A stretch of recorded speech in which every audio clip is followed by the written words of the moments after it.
அன்பானவர்களே, தமிழக அரசியல் வரலாறு என்ற தொடருக்கு உங்களை அன்புடன் வரவேற்கின்றேன்.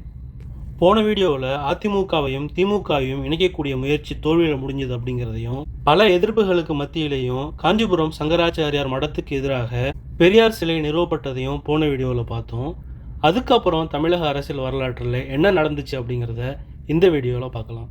காபந்து அரசு அப்படின்னாலும் அதில் 2 அதிமுக அமைச்சர்கள் இருப்பதை கௌரவமாக கருதினார் எம்ஜிஆர். மொரார்ஜி தேசாவுடைய ஜனதாவுடன் கூட்டணி வச்சுக்கிட்டு எனது அமைச்சரவையில் அதிமுக இருப்பது சரியாக இருக்காது அப்படின்னு சொல்லிட்டாரு பிரதமர் சரண் சிங். அதன் விளைவாக 2 அதிமுக அமைச்சர்களும் பதவி விலகினாங்க. 2 அமைச்சர்கள் பதவி விலகினதுக்கு அப்புறம் அதிமுகவுடைய கட்சியில் உற்சாகம் குறைஞ்சிருந்த சமயத்தில் திமுகவுடைய கூட்டணியில் சந்தோஷம் கரை புரண்டுச்சு. மதுராந்தகத்தில் நடந்த காமராஜருடைய சிலை திறப்பு விழாவில் பேசிய காங்கிரஸுடைய மூத்த தலைவர் கருப்பையா மூப்பனார், பெருந்தலைவர் காமராஜரும் இந்திரா காந்தியும் இனி ஓரணியில் திரளவே மாட்டார்கள் என்று எல்லோரும் சொன்னார்கள். ஆனால் நாட்டு நலன் கருதி மீண்டும் கூட்டணி வைத்துள்ளனர். அதுபோலவே நாட்டு நலன் கருதி பெருந்தலைவி இந்திரா காந்தியும் கலைஞரும் மீண்டும் கூட்டணி அமைத்திருக்காங்க. இந்த கூட்டணி அத்தனை இடங்களையும் கைப்பற்றும் அப்படின்னு பேசினார். அதே விழாவில் பேசிய ப. சிதம்பரம், எப்படி மழை நாட்டுக்கு அவசியமோ அவ்வாறு காங்கிரஸ் திமுக கூட்டணி நாட்டுக்கு அவசியம், அதை வெற்றி பெற செய்வது மிக மிக அவசியம் அப்படின்னு பேசினார். அந்த நேரத்தில் சென்னை கடற்கரையில் பிரம்மாண்டமான பொதுக்கூட்டத்துக்கு ஏற்பாடு செஞ்சிச்சு திமுக. அதில் கலந்து கொள்ள இந்திரா காந்தி அழைக்கப்பட்டாங்க. இந்திரா காந்தியை வரவேற்க காங்கிரஸ் தொண்டர்களுக்கு பகிரங்க கடிதம் எழுதி அழைப்பு விடுத்தார் மூப்பனார். சில மாதங்களுக்கு முன்னால் தமிழகம் வந்த இந்திரா காந்தியை கருப்பு கொடி ஏந்தி வந்து கலவரப்படுத்திய திமுகவினர் இப்போது கட்சி கொடி ஏந்தி வந்து வரவேற்றாங்க. 30 செப்டம்பர் 1979 அன்னைக்கு நடக்க இருந்த பொதுக்கூட்டத்தில் கலந்து கொள்வதற்காக வந்திருந்த இந்திரா காந்தியை செய்தியாளர்கள் சூழ்ந்து கொண்டு பல கேள்விகளை கேட்டாங்க. அதில் முதல் கேள்வி சர்க்காரியா கமிஷன் பற்றி. அதுக்கு பதிலளித்த இந்திரா காந்தி, இந்திய கம்யூனிஸ்ட் கட்சி மற்றும் அதிமுக கட்சிகள் கொடுத்த நச்சரிப்பு காரணமாக தான் சர்க்காரியா கமிஷன் போட வேண்டிய சூழ்நிலை ஏற்பட்டுச்சு அப்படின்னு ஒரு புதிய விளக்கத்தை கொடுத்தாங்க. அதை விட ஆச்சரியமாக இன்னொன்று சொன்னாங்க, கமிஷன்கள் என்பது வேடிக்கையானவை, கமிஷன் நடத்தும் விசாரணைகளை சினிமா படமாக எடுத்து திரையிட்டு காட்டினால் மக்களுக்கு மிகவும் பொழுதுபோக்காக இருக்கும் அப்படின்னு சொன்னார். அடுத்த கேள்வி பழ நெடுமாறன் பற்றியது. திமுக இந்திரா காங்கிரஸ் கூட்டணிக்கு எதிராக பேசி வந்த அவர் கட்சியிலிருந்து இடைநீக்கம் செய்யப்பட்டிருந்தார். அதை பற்றி இந்திரா காந்தியிடம் கேள்வி எழுப்பினாங்க செய்தியாளர்கள். கட்சிக்குள் இருந்து கொண்டு கழுத்தை அறுப்பதை விட வெளியே போய்விடுவது உத்தமம் என்பதால் அவர் நீக்கப்பட்டிருக்கிறார் அப்படின்னு பதில் சொன்னாங்க இந்திரா காந்தி. அதுக்கப்புறம் நடந்த பொதுக்கூட்டத்தில் இந்திரா காந்தியும் கருணாநிதியும் ஒரே மேடையில் பேசினாங்க. புதிதாக நியமிக்கப்பட்டிருந்த தமிழக இந்திரா காங்கிரஸுடைய தலைவர் இளைய பெருமாள், கருப்பையா மூப்பனார், நடிகர் சிவாஜி கணேசன் உள்ளிட்ட தலைவர்கள் அந்த மேடையில் இருந்தாங்க. அப்போது கலைஞர் கருணாநிதி, டெல்லியிலேயே ஒரு கேலிக்கூத்து நடப்பதை நாங்கள் விரும்பவில்லை, நாங்கள் ஒரு அரசை, நல்ல அரசை, ஒரு நிலையான அரசை தான் விரும்புகிறோம். திருமதி இந்திரா காந்தியால் மட்டுமே ஒரு நிலையான ஆட்சியினை தந்திட முடியும் என்று நம்புகின்றோம். நேருவின் மகளே வருக, நிலையான ஆட்சி தருக அப்படின்னு இந்திராவுக்கு அழைப்பையும் விடுத்தார் கலைஞர் கருணாநிதி. இந்திரா காந்தியோடைய ஆட்சி சர்வாதிகார ஆட்சி அப்படின்னும், எமர்ஜென்சியில் பல பேரை பழிவாங்கினாங்க அப்படின்னும் 1979 ஜூன் மாதத்தில் பேசின அதே கருணாநிதி அவர்கள் அதே வருடம் செப்டம்பர் 30 அன்னைக்கு நேருவின் மகளே வருக, நிலையான ஆட்சி தருக அப்படின்னு பேசினார். எமர்ஜென்சி பற்றி பேசின கலைஞர் கருணாநிதி அவர்களுக்கு பதிலளிக்கக்கூடிய வகையில், நாங்கள் தவறு செய்திருக்கிறோம், அதை உணர்ந்து நாங்கள் செய்த தவறுகளை ஏற்றுக்கொண்டு அந்த தவறுகளால் பாதிக்கப்பட்ட மக்களிடம் நாங்கள் மன்னிப்பு கேட்டுக்கொள்கிறோம். தவறுகளை செய்த நான் நாட்டு மக்களுக்கு ஒரு உறுதிமொழியை தந்திருக்கிறேன்.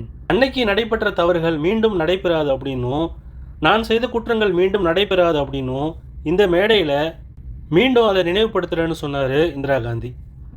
அதுக்கப்புறம் பேசிய சிவாஜி கணேசன் அவர்கள், எனது பிறந்த வீடான திமுகவும் புகுந்த வீடான காங்கிரஸும் ஒன்றாக சேர்ந்தது கண்டு பூரிப்படைகிறேன் அப்படின்னு பேசினார். ஆனால் எம்ஜிஆரோ திமுக மற்றும் இந்திரா காங்கிரஸ் கூட்டணிக்கு பதிலடி கொடுக்கும் வகையில் தன்னுடைய பிரச்சாரத்தை தொடங்கினார். அவர் செல்லக்கூடிய இடங்களிலெல்லாம் மக்கள் கூட்டம் திரண்டுச்சு. நடந்து கொண்டிருப்பது அதிமுக அரசு என்ற போதும் கருணாநிதியையும் அவரது கடந்த கால ஆட்சியையுமே கடுமையாக விமர்சித்தார் எம்ஜிஆர். இந்திரா காந்தி கருணாநிதி கூட்டணி சந்தர்ப்பவாத கூட்டணி அப்படின்னு சொன்னார். சிறப்பாக நடந்து வரும் அதிமுக அரசுக்கு அனுசரணையாக இருக்கும் ஜனதா கட்சி மீண்டும் ஆட்சிக்கு வருவது நல்லது. இந்த தேர்தல் அதிமுகவுக்கான மான பிரச்சனை அப்படின்னு சொன்னார் எம்ஜிஆர். தேர்தல் பிரச்சாரத்தின் போது எம்ஜிஆரும் நாஞ்சில் மனோகரனும் இந்திரா காங்கிரஸ் குறித்து பல்வேறு விமர்சனங்களை எழுப்பினாங்க. டிசம்பர் மாதம் இறுதியில் மதுரைக்கு பிரச்சாரத்துக்கு வந்தாங்க இந்திரா காந்தி. அதில் உங்கள் மாநில நிதியமைச்சரை, அதாவது நாஞ்சில் மனோகரனை நான் காங்கிரஸ் கட்சிக்கு அழைத்ததாக ஒரு கதையை சொல்லியிருக்கிறாரு. ஒன்று அது அவருடைய கனவாக இருக்கணும், அல்லது அது அவருடைய விருப்பமாக இருக்கணும் அப்படின்னு பேசுனாங்க இந்திரா காந்தி. அடுத்ததாக எம்ஜிஆரை பற்றி பேசுனாங்க. நான் வெற்றி பெற்றால் இனிமேல் இந்தியாவில் தேர்தலே வராது அப்படின்னு எம்ஜிஆர் பேசியிருக்காரு. அது அபத்தமான வாதம். 1967, 71, 77 ஆகிய ஆண்டுகளில் தேர்தலே நடக்கவில்லையா? மத்தியில் வெற்றி பெறுவது யார் என்பதை கண்டுபிடித்து அவர்கள் பக்கம் போனால்தான் தாங்கள் பிழைக்க முடியும் அப்படிங்கிற எண்ணத்தில் இருக்க அதிமுகவினர் அவர்கள் தமிழக மக்களின் நலனை பற்றி கவலைப்படாதவர்கள் அப்படின்னு பேசி முடித்தாங்க இந்திரா காந்தி. நடக்க இருப்பது மக்களவைத் தேர்தல் என்ற போதும் எம்ஜிஆருடைய ஆட்சி குறித்து விமர்சனங்களை தான் பிரச்சாரத்தில் முன் வச்சிச்சு திமுக. முக்கியமாக பிற்படுத்தப்பட்டோருக்கான இடஒதுக்கீடு குறித்து அதிக அழுத்தம் கொடுத்துச்சு திமுக. அதற்கு உதவியாக திராவிடர் கழகமும் சேர்ந்துக்குச்சு. ஆரியத்தை வீரியத்துடன் அணைக்கும் எம்ஜிஆர் அப்படின்னு தமிழ்நாடு முழுவதும் சூரட்டிகளை ஒட்டுனாங்க திராவிடர் கழகத்தினர். குறிப்பாக திகாவுடைய பொதுச் செயலாளர் கி வீரமணி தீவிரமாக பிரச்சாரத்தில் ஈடுபட்டார். எம்ஜிஆரும் கலைஞர் கருணாநிதியும் பரஸ்பரம் விமர்சித்து கொண்டதை காட்டிலும் இந்திராவும் எம்ஜிஆரும் பரஸ்பரம் அதிகமாக விமர்சனம் செஞ்சுக்கிட்டாங்க. அந்த வகையில் இது ஒரு வித்தியாசமான தேர்தலாக இருந்துச்சு. தான் இழந்த செல்வாக்கை மீண்டும் மீட்கணும் அப்படிங்கிற நோக்கத்தோடு திமுகவுடன் கிடைத்த செல்வாக்கை தக்க வைக்கும் எண்ணத்துடன் அதிமுகவும் களம் இறங்கி இருந்துச்சு. 3ஆம் தேதி ஜனவரி 1980 மற்றும் 6ஆம் தேதி ஜனவரி 1980 ஆகிய தினங்களில் 2 கட்டங்களாக தேர்தல்கள் நடந்து முடிஞ்சிச்சு. திமுக இந்திரா காங்கிரஸ் கூட்டணி வெற்றியை பெற்றிருந்துச்சு. போட்டியிட்ட 16 இடங்களையும் கைப்பற்றியிருந்தது திமுக. தமிழ்நாடு மற்றும் புதுச்சேரியில் இந்திரா காங்கிரஸ் போட்டியிட்ட 24 தொகுதிகளில் 21 இடத்தை கைப்பற்றிருந்துச்சு. திமுக கூட்டணியில் இடம்பெற்ற முஸ்லீம் லீக்குடைய வேட்பாளர் அப்துல் சமது வேலூரிலிருந்து வெற்றி பெற்றிருந்தார். சிவகாசி, கோபிச்செட்டிப்பாளையம் என்ற 2 தொகுதிகளை மட்டுமே அஇஅதிமுக கைப்பற்றியிருந்தது. மக்களவைத் தேர்தல் முடிவுகள் ஆளும் அதிமுகவுக்கு சாதகமாக அமையாததால் அதிமுக அமைச்சரவை உடனடியாக ராஜினாமா செய்ய வேண்டும் அப்படின்னு வலியுறுத்தினார் இந்திரா காங்கிரசுடைய தலைவர் இளைய பெருமாள். நானாக இருந்தால் இந்நேரம் ராஜினாமா செய்திருப்பேன் அப்படின்னு சொன்னார் சி. சுப்பிரமணியம். தேர்தல் தோல்விக்காக முதலமைச்சர் எம்ஜிஆர் ராஜினாமா செய்ய வேண்டும் அப்படின்னு திமுக வற்புறுத்துமா அப்படின்னு செய்தியாளர்கள் கலைஞர் கருணாநிதியிடம் கேட்டாங்க. அதுக்கு ராஜினாமா செய்யுங்கள் என்று நான் அவர்களை வலியுறுத்தப் போவதில்லை. இந்த நாடாளுமன்ற தேர்தல் முடிவுகள் தங்கள் மான பிரச்சனை அப்படின்னு அவர்கள்தான் சோரோட்டிகள் எல்லாம் ஒட்டுனாங்க.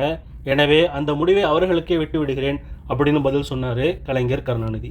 திமுக இந்திரா கூட்டணியை மேலும் உற்சாகப்படுத்தக்கூடிய வகையில் புதுச்சேரி மாநில சட்டமன்ற தேர்தலையும் திமுக 14 தொகுதிகளையும் இந்திரா காங்கிரஸ் 10 தொகுதிகளையும் கைப்பற்றிருந்துச்சு. ஜனதா கட்சிக்கு வெறும் 3 இடங்களை கிடைச்சிச்சு. அதிமுக வாஷ் அவுட், கிடைச்ச இடம் 0. அதன் விளைவாக புதுச்சேரியில் திமுக இந்திரா காங்கிரஸ் கூட்டணி ஆட்சி அமைச்சிச்சு. தமிழகம், புதுச்சேரி மட்டுமல்லாமல் தேசிய அளவிலையும் இந்திரா காங்கிரஸ் கட்சிக்கு அதிக இடங்கள் கிடைச்சிருந்துச்சு. அந்த கட்சிக்கு 351 இடங்கள் கிடைச்சிருந்தது. சரண் சிங்கோடைய லோக் தளத்துக்கு 41 தொகுதிகளும், மொரார்ஜி தேசாவுடைய ஜனதாவுக்கு 32 தொகுதிகளும், மார்க்சிஸ்ட் கம்யூனிஸ்டுக்கு 35 தொகுதிகளும் கிடைச்சிருந்துச்சு. மீண்டும் ஆட்சியை கைப்பற்றியிருந்தாங்க இந்திரா காந்தி அவர்கள். இதுக்கப்புறம் தமிழக அரசியல் வரலாற்றில் என்ன நடந்துச்சு அப்படிங்கிறத அடுத்த வீடியோவில் பார்க்கலாம். நன்றி, வாழ்த்துக்கள்.